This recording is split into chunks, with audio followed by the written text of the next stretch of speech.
По податку Republičного заводу за статистику за 2016 року веќе як 900 малженски парише розишли, co векше число у одношенju на 2001 рок.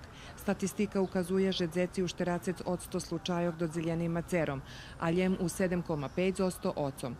Pred oti podatki u Novim Sadze formovane Združenje ocoh pod motom i ocec roditelj.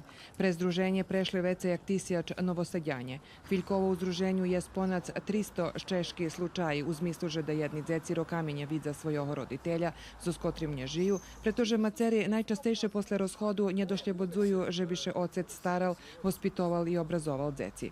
Manje od 20%. Менее як 20% деци после розходу иду жить с отцом. Факт, že ocove obespraveni, ale neobespraveni oni na teľokeľo deci, pretože nemajú oca počas odrastania.